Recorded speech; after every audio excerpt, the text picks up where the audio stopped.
Now at 5 and streaming on CrossroadsToday.com, Victoria County Judge Ben Zeller makes his 2026 plans official, the announcement that kicks off another election cycle. A broader push to limit classroom discussions reaches Texas community colleges, how restrictions are impacting local students and courses. And President Trump addresses Israel's parliament as a ceasefire takes hold. The bold promises he's making for the Middle East. Well, we hope you enjoyed the weekend today. We've got plenty of sunshine, and yet North Texas is getting some of that tropical rain we talked about last week. This dome of high pressure will be us all week, but then there's changes for next week. We'll talk about that coming up. And more layoffs hit the education department after earlier workforce reductions, the ongoing cuts affecting special needs students. You're watching 25 News now at 5. Good afternoon. Thanks for being with us. I'm Don Brubaker. Shauna Curry is off today. Victoria County Judge Ben Zeller announced his intention to seek re-election in the 2026 elections. 25 News Now reporter Ray Mosley spoke with Judge Zeller. And Ray, what did he tell you? Yes, Don. Judge Ben Zeller says he feels humbled to be trusted by the people of Victoria County. Zeller was first elected to Victoria County in November of 2014. Zeller led Victoria County through a budget season that included cutting tax rates, increasing first responder pay, and making major investments in county facilities. Those investments include upgrades to the county jail, a new regional law enforcement training center, and an expansion of intensive care at Citizens Medical Center. I put a lot into this role because that's what the folks of Victoria deserve. There are few people who ever get the responsibility and honor of serving as a county judge in Texas. I work every day to be deserving of the trust that folks have shown in me. Judge Zeller says he wants to continue putting people first and provide leadership. Zeller says he wants to continuously see projects throughout the county to be completed. Don? Ray, thank you. The 20 remaining Israeli hostages alive are officially home after a relentless 2 years of war, ending with a tense 72-hour window to follow through with the ceasefire deal. Hamas is expected to release the remaining deceased hostages after proper identification, and then the more challenging work of rebuilding Gaza begins. But today, a sense of accomplishment and hope across the region, with President Trump receiving a warm welcome for brokering the deal. ABC's Christian Cordero has the details from Washington. Today, on the 738th day of captivity, 20 Israeli hostages returned home into open arms, with friends and family watching on from across the region in jubilation. So this is the time to celebrate. In Hostage Square, Israeli and American flags wave above thousands of people as President Trump receives a warm welcome from Israel's parliament. Donald Trump is the greatest friend that the state of Israel has ever had in the White House. Trump met with some hostage families before addressing the Knesset in a victory lap type speech. Like the USA right now, it will be the golden age of Israel and the golden age of the Middle East. Though little is known about what comes next for the region, the president vows the ceasefire in place will lead to lasting peace. The long and painful nightmare is finally over. And as the dust settles, the smoke fades, the debris is removed, and a beautiful and much brighter future appears suddenly within your reach. During Trump's speech, a moment of confrontation. 2 members of parliament ushered out after their protest, holding a banner that reads, "Genocide." Today, nearly 2,000 Palestinian prisoners were released in exchange for the hostages. One of those released Palestinians in a bus pushing through a crowd sees someone he recognizes, who's hoisted up for a quick embrace before the bus moves on. In 2 years, 67,000 Palestinians have been killed, according to the Hamas-run health ministry. As the silence of a ceasefire falls over Gaza, now comes the rush to bring in desperately needed humanitarian aid. Many now return home to find anything but. Trump now participates in a summit in Egypt to reaffirm the peace commitment alongside several world leaders, including Palestinian President Mahmoud Abbas. Christian Cordero, ABC News, Washington. A new report warns Earth has hit its first climate tipping point, the mass death of coral reefs. Those coral reefs protect coasts, support marine life, and drive local economies. But record ocean heat has triggered the worst bleaching event ever, impacting 80% of reefs worldwide. 160 scientists say it's the first of several irreversible climate shifts, with more to come if temperatures keep rising. The report comes ahead of next month's UN climate conference in Brazil. And it's certainly not cool around here, Mac. It's still a little bit cooler, but it's getting, we still need some rain, bottom line. Yeah, that's the reality, but both things are, shall we say, part of our changing planet. We don't really see through the winter a significant rainfall. B, our temperatures are running late into the season because of the planet warming up, and as you mentioned, the coral reefs, and that includes, of course, the coral reefs off of Florida and the Great Barrier Reef off of Australia, which are getting bleached, and that means they're dying, basically. For us, the hot weather continues at least this week. There's that tropical moisture, but out here, I see changes for next week, like I promised you. Will we need a sweater next week? That's the big question. We'll talk about it coming up in a moment. Mac, thank you. Some Texas community colleges are removing course materials as part of a broader push to limit discussions about gender identity. Victoria College officials say they have a well-established process to review courses and programs to ensure they meet state and federal standards.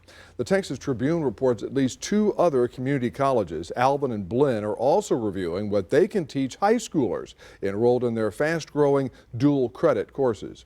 The Department of Education laid off most of its special education staff. Sources say the cuts hit the Office of Special Education and Rehabilitative Services, which supports programs serving millions nationwide. The Federal Employees Union says more than 450 workers were let go.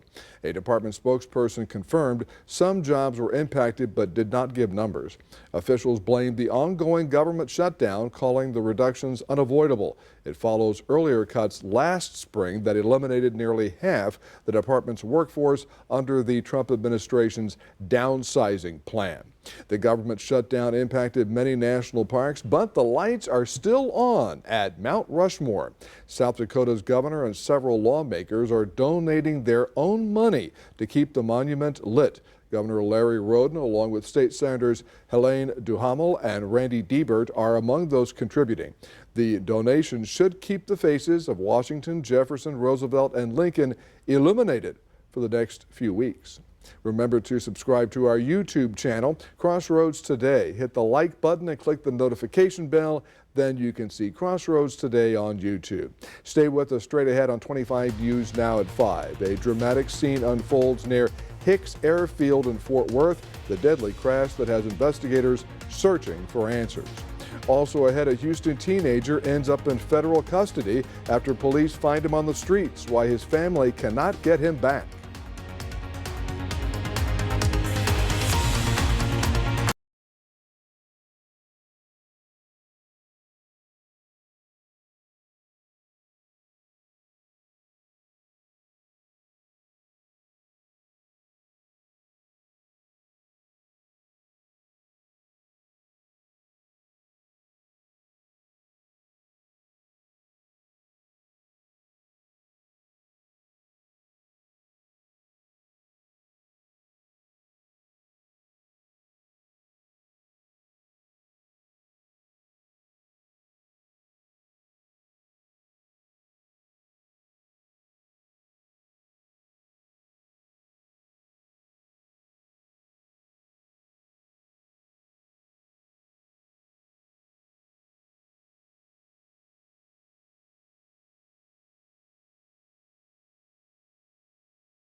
Federal investigators are working to find out what caused a deadly plane crash in Fort Worth that killed 2 people Sunday. The twin-engine plane went down around 1:30, crashing nose first into a group of parked 18-wheelers near Hicks Airfield in North Fort Worth. The impact damaged about 10 trucks and sparked several small grass fires. Witnesses tried to help, but the fire was too intense. No one on the ground was hurt. The NTSB and FAA are leading the investigation as officials work to identify the 2 people who died. A Houston family's search for their missing teen has taken an unexpected turn tonight. Questions over how a 17-year-old ended up in federal custody and why his family says they were left in the dark. Troy Kless has more. We're still working to learn where and when Emmanuel Gonzalez Garcia was found, although we're told that he was with officers for several hours before he was taken into federal custody. The morning of Sunday, October 5th, the Texas Center for the Missing reported Emmanuel Gonzalez Garcia as missing. At some point the same day, Houston police says firefighters found the teen who claimed he was homeless and from another country. Officers were with Gonzalez Garcia for 4 hours, but HPD says they were advised by CPS to contact the Department of Health and Human Services. For days, Garcia has been in custody of the Office of Refugee Resettlement while family is passing out flyers looking for him. On Friday, Emmanuel's mom Maria spoke with her son for over 30 minutes over FaceTime. The mom is working with Fiel, an immigrant-led civil rights organization who initially said Garcia was in ICE custody, though the agency says that's not true. An ICE spokesperson says in part of a statement, when no family could be identified, ICE helped HPD place the minor with the Department of Health and Human Services Office of Refugee Resettlement. At no point was the minor in ICE custody. Immigration attorney Charles C. Foster believes both the child and family are in a difficult position. The normal thing that the parents would want to do is to recover their child, and that they know where the child is, but they're going to run the risk that when they do seek to recover the child, that they could actually be arrested by ICE. HPD says all checks were made to see if Garcia was missing prior to him being placed in ORR. Fiel, representing the family, is reviewing its options. We want to report that Emmanuel is in good health. He seems to be physically okay. He is a little bit scared. Our immigration attorney says that juvenile migrants only have certain legal protections only if they were abused or neglected. It's unclear when or if this family will become reunited. Troy Kless, KHOU 11 News. State Senator Lois Kolkhorst was named to the Senate panel investigating the July 2025 floods. The committee created during the second called special session will meet jointly to review the floods, including actions at youth summer camps. Lieutenant Governor Dan Patrick said the panel will look into Camp Mystic, where 27 girls died, and he promises families will get answers. Speaker Dustin Burrows added the committee will identify ways to improve Texas' response to future floods. Kolkhorst joins 4 other senators on the panel. What if you could get life advice from people who've truly lived it, from their late 50s all the way into their 90s? Danny New shows us the unique group that's sharing wisdom one phone call at a time. Hello, operator, give me the number for 911. If you need a little help, but it's not an emergency, you could call the residents at a care home in Winnipeg. It's good to listen to people who are older than you. It really is. About a month ago, Misericordia Place launched what they call their Life Advice line. Press 0 for Cheryl's advice on being true to yourself, where you can call in and receive free, experienced perspectives from residents like Cheryl here. It's very important to live according to what you believe, because it's you who has to live with yourself later. The initiative came as an extension of their art program, led by their artists in residence, Francesca, Natalie, and Toby. When we are making art with people, they're telling us incredible stories, and we're meeting amazing people. Live according to what you believe. So they started going around and interviewing many of the residents from ages 58 to 97. For example, here's the advice from the 97-year-old, who shall remain nameless. Brush your teeth and Listen to your mother. You got it? And here's Susan's advice on dating. Follow your interests and they'll lead you to the one you love. Love will come to everybody. Surely it does, doesn't it? And then there's Maurice, who kept drawing incredibly detailed sketches of wild animals in his hunting cabin in art class. So if you dial 6, you get moose hunting advice, such as how to make your own moose call. A cow moose, I'll give you an example. So far, the artists tell me they have received thousands of calls and are even getting some play from at least one local radio station. But how does Cheryl feel about all this? Like, you need to feel like you matter. So this program lets you feel like you do, and your feelings are current. And that's really nice. So I'm not sure what your international phone pledge is, but if you call 1-204-788-8060, you can hear the rest of these timeless pieces of advice. In New York for ABC News, I'm Danny New. Brush your teeth and call your mother. A beautiful weekend. I hope you enjoyed it. Lots of sunshine. When does it change? Well, I see signs that things are going to be different for next week. We're looking right now at temperature of 88 degrees. At least the mornings are cool and comfortable. Daytime's a little on the warm side. We managed to get up to 89 today, still above our average, but yeah, next week I'm still holding on that October 20th. Remember I forecasted 12 days ahead? We'll talk about it coming up after this.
Well, good afternoon, everyone. Certainly was a gorgeous weekend. I hope you had a chance to enjoy it. Things are looking very nice for this week if you like that sunny, dry stuff. However, we're waiting for the big change in seasons. Now, last week we talked about that tropical activity that came up for the Southwest. Well, they did get quite a bit of rain down there. There is some of that in North Texas tonight, but you can see it's going northeast. It's not moving in this direction. In fact, that's a stationary front that's going to be basically prevented from moving up toward us. The moisture finally has shut down over the Pacific, so we're not going to be looking at that anymore. What we are looking for is this. Whenever you see a big, strong low like this with the big lines around it, that's a good sign. That is an intense storm, and this would be a winter storm. You can see how it's got snow in the higher elevations. Well, behind this one, there's another one coming at us, and it'll be a low latitude storm. When I say that, I mean it'll be dropping in probably central California, maybe even southern California, and that means that it's going to go across the southern Rockies and it has a much better chance of getting us something. Now, here's what happened over the weekend. We're way down there. Some rain in the Panhandle, lots of rain in New Mexico, and flooding rains throughout much of southern Arizona, part of that tropical moisture that moved ashore. They probably had in the 2 to 4 inch range down there, which was good. Most of it will be ending with this particular storm, the tropical one. The next one that you saw off the coast of San Francisco will get into Southern California. We need this, because that means that it starts pulling down this far south, which is a better chance for us to get any kind of that. So Notice the red bubble is the hot air. The blue bubble is the cool air with this Pacific storm. We go from Tuesday into Wednesday. What do you see? High pressure, still hot. Stormy weather on the west coast. We go to Wednesday, and then we go all the way to Thursday. Big winter storm coming across the Rockies. It's still hot for us. But watch this. We get to Friday, we get to Saturday, and the high pressure gets pushed down into the Gulf. Cold air starts filtering into the central part of the country, and all of a sudden we got a better setup for us getting anything that looks like cooling weather. So we are going to be watching that very carefully. It's still a couple of days off. Don't get too excited, but have faith that something will be happening soon. 63 tomorrow morning, still on the comfortable side, getting up to about 90 though. Wall-to-wall sunshine for the next couple of days. Port Lavaca getting up to 88. In the Cuero area, you're getting up to about 90, so just absolutely gorgeous, clear sunshine for the next few days. And through Wednesday, Thursday, we're looking at temperatures hovering around 90 degrees. It's not till Sunday night, Monday of next week, a week from today, that we get our first little tail end of a cool front. Behind that, Wednesday of next week, we may have the big one, so we'll be watching for it. And of course, that all happens to fall on October the 21st, Don. I hope you still have that contract I signed with you. We'll have more on that coming up. That's your 7-day forecast, reminding everybody we do have a QR code. Love for you to scan that. Put Crossroads Today in your phone. We'll toss it back to Don. Mike, I do have that copy on my desk. Thank you so much. All right, coming up on 25 News now at 5. Homeowners could save thousands on their taxes this year, but time is running out. The energy upgrades that qualify for big tax breaks.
Stock markets rose sharply today as investors reacted to positive economic news. The Dow jumped nearly 600 points, closing above 46,000. That's up more than 1%. The S&P 500 also climbed, rising over 1.5%, while the Nasdaq jumped more than 2%. Oil prices were higher too, up 71 cents, trading nearly $60 per barrel. If you have a home improvement project you've been putting off, you may want to think about tackling it before the end of the year. That's because several energy upgrades that qualify for a federal tax break are ending. In today's Consumer Watch, Jen Sullivan explains the upgrades that qualify for those federal tax credits and how to claim them on your 2025 taxes. If you've made any energy-saving upgrades to your primary home this year, you may qualify for a tax credit that could save you a few $1,000s.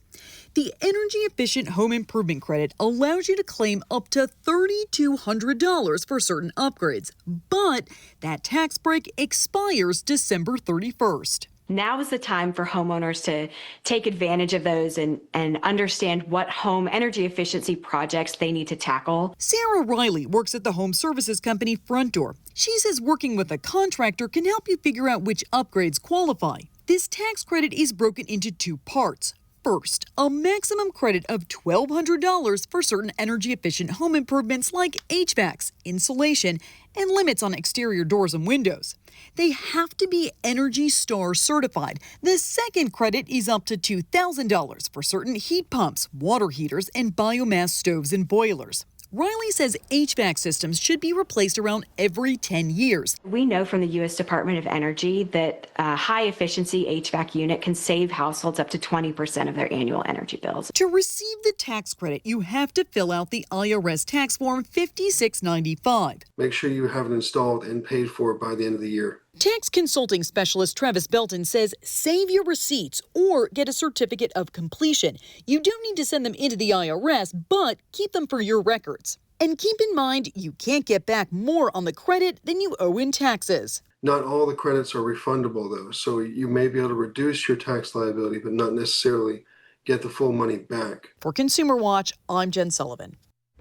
OpenAI and Broadcom plan to deploy 10 gigawatts of AI chips over the next 4 years, starting in the second half of next year. That's enough electricity to power a large city. OpenAI will design the systems. Broadcom will handle development and deployment. It's the first time OpenAI has built its own chips to run its models after more than a year of work with Broadcom. The deal follows other agreements with AMD and NVIDIA to boost computing power. Amazon is gearing up for the holidays, announcing plans to hire 250,000 workers across the country. The jobs include full-time and part-time positions in fulfillment and transportation, with pay starting around $19 an hour for seasonal employees. The company says it's also investing more than $1 billion to boost wages and reduce health care costs for U.S. workers. This comes as retailers brace for a more cautious shopping season, with holiday sales expected to grow slower than last year. We'll be wrapping it up in just a moment, but first, the U.S. Navy reaches a major milestone today. Coming up, we'll take a look at how the force grew from just 2 ships to more than 340,000 active personnel. David Muir reporting from the Middle East. The eyes of the world watching as the hostages are returned. And what's next for thousands of Palestinian families? President Trump hailing a historic dawn for the region. Our team there covering it all. World News Tonight with David Muir is the most watched newscast in America.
I'm sure many of you, and I know Mac will agree with me on this, every day is a good day to celebrate the nation's service members.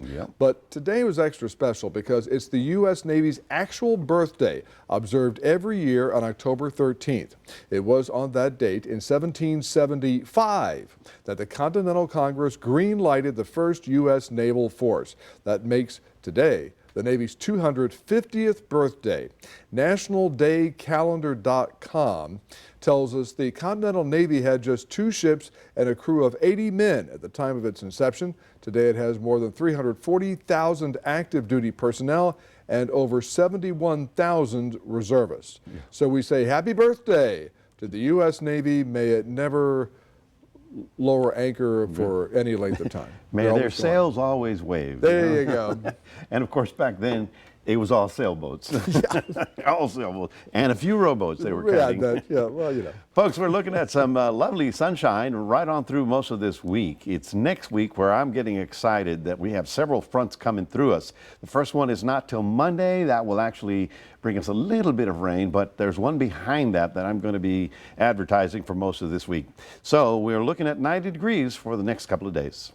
Thank you, Mac. And if you want more news, weather, and sports and updates, head to crossroadstoday.com to stay connected. And thank you for being with us. Our next newscast is in 30 minutes after World News Tonight with David Muir.